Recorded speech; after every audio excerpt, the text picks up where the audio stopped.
ایک نوجوان تھا 12-14 سال کا، یہودیوں کا بچہ تھا، بخاری موجود ہے، اکثر حضور کے پاس آیا کرتا، چھوٹے موٹے کام نبی پاک کے کر دیتا، اور کچھ بھی نہ ہوتا تو آ کے بیٹھا رہتا، حضور کا چہرہ ہی دیکھتا رہتا، نبی کریم کا چہرہ ہی دیکھتا رہتا، خوش رہتا، حضور کی زیارت ہی کرتا رہتا۔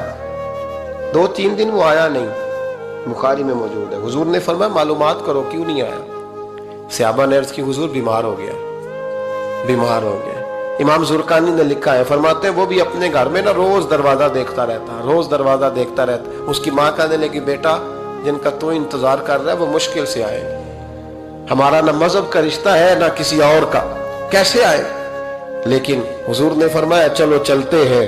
جب میرے نبی کریم علیہ السلام نے دروازے پہ دستک دی تو امام زرقانی کہتے ہیں کہنے لگا اماں سے کھولو دروازہ، مصطفیٰ کریم آ گئے، حضور آ گئے۔ والد نے دروازہ کھولا، نبی کریم اندر تشریف لائے۔ نبی پاک کا جو دست مبارک تھا نا وہ کستوری سے زیادہ مہکا کرتا تھا، کستوری سے زیادہ مہکتا، برف سے زیادہ ٹھنڈا ہوتا۔ کہتے ہیں نبی پاک اس کے پاس گئے تو اندر داخل ہوئے تو رونے لگا۔ حضور نہ سرانے والی سائڈ پہ بیٹھ گئے، اس کا سر اٹھا کے گود میں رکھا، اور جب اس کے بالوں میں حضور نے دست مبارک پھیرا تو اس کی ماں اور باپ کی آنکھوں میں بھی آنسو آ گئے۔ یہ انداز کرم غریبوں کے ساتھ، ہم غریبوں کے ساتھ۔ وہ ایک ہندو شاعر تھا تو وہ حضور کی نعتیں لکھتا تھا، تو کچھ مسلمان بھی بڑے ڈاڈے ہوتے ہیں نا، اس کو جا کہنے لگے نعتیں تو بڑی لکھتا ہے، کلمہ کیوں نہیں پڑھتا؟ کلمہ بھی پڑھنا۔ تو اس نے کہا چل اس پہ بھی شعر سن لے، اس پہ بھی تو شعر ہی سن لے، کو میں تیرا پابند تو نہیں۔ کہنے لگا ہو جائے عشق کسی سے کوئی چارہ تو نہیں، صرف مسلم کا محمد پہ اجارہ تو نہیں، صرف مسلم کا محمد پہ اجارہ تو نہیں۔ اتنا ڈانڈا نہ ہو یار، میرے ساتھ یہ رویہ نہ کر، ہو گیا پیار، یہ ہو جایا کرتا ہے، اب تو اس طرح تو نہ کر میرے ساتھ۔ حضور نے جب پھیرا نا بالوں میں ہاتھ تو ماں باپ رونے لگے، اس نے بھی آنکھیں کھولی۔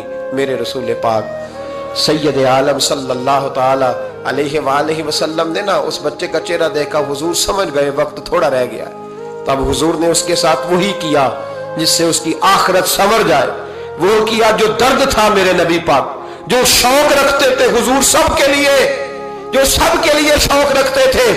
میرے محبوب فرمانے لگے بیٹے کلمہ پڑھ لے، کلمہ۔ حضور کا شوق یہی ہے، یہی شوق ہے لوگ دیندار بن جائیں، کاروبار چمک جائیں جی، مرشد کے پاس گیا تو ریل پیل ہو گئی، یہ شوق ہی نہیں نبی پاک کا۔ حضور کا تو شوق ہے کہ سجدے کا ذوق ہو جائے، عبادت کا شوق بن جائے۔ نبی کریم علیہ السلام نے فرمایا بیٹے کلمہ پڑھو۔ اس بچے نے اپنے ماں باپ کی طرف دیکھا، باپ رو پڑا، کہنے لگا بیٹا آج ثابت ہوا ہے کہ میں نہیں تجھ سے اتنا پیار کرتا جتنا مصطفیٰ کرتے ہیں، تو میری طرف نہ دیکھ، تو پڑھ لے کلمہ، کلمہ پڑھ۔ اس بچے نے کلمہ ابھی پورا پڑھا ہی تھا کہ اس کی روح پرواز کر گئی، مسلمان ہوتے ہی اللہ کی بارگاہ میں حاضر ہو گیا۔ نبی کریم صلی اللہ تعالی وسلم نکلے، آنکھوں میں آنسو تھے، لبوں سے مسکرا رہے تھے، اور حضور فرمانے لگے اللہ کا شکر ہے جس نے میری وجہ سے اسے جہنم سے آزاد کر دیا، کہ دوزخ سے بچ گیا، یہ شکر ہے۔ شکر اس بات کا کرو کہ کوئی ہماری وجہ سے دوزخ سے بچ جائے، دوزخ سے بچ جائے۔ باقی تو سارے کام چلتے ہیں، دنیا داری تو ہوتی ہے، کوئی بندہ جہنم والی سڑک پہ نہ۔ ایک بات اور سنیں اور اس کو نا اپنے دل میں جگہ دیں، نبی پاک علیہ السلام کی جو خواہش تھی نا ہمیشہ سے، وہ یہ تھی کہ لوگ سنوریں، لوگ دین پر عمل کریں۔ ایک گروہ تھا صحابہ کو، ان کو فرمایا کہ فلاں جگہ جہاد کے لیے جانا ہے تو جمعہ وہاں جا کے پڑھنا۔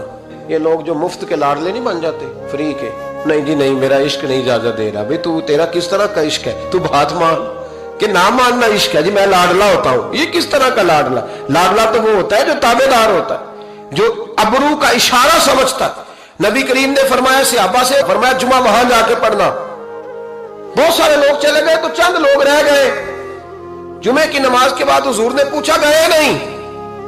عرض کی حضور دل میں خواہش آئی تھی کہ اتنا بڑا جمعہ کیسے ملے گا برکت والا، تو یہاں جمعہ پڑھ کے ہی چلتے ہیں تاکہ ہمیں اتنے ہمارے نصیب کھل جائیں کہ حضور کے پیچھے جمعے کی توفیق ہو جائے۔ حضور پیار بڑا تھا، آپ کی اقتداء میں جمعہ پڑھنا تھا۔ پتہ لفظ کیا ہے حدیث کے؟ حضور فرمانے لگے اگر تم میری بات مان کے وہاں جا کے جمعہ پڑھتے ہو تو مجھے زیادہ خوشی ہوتی۔ نبی پاک صلی اللہ تعالی وسلم کی یہ خواہش رہی، حضور کا یہ ذوق رہا۔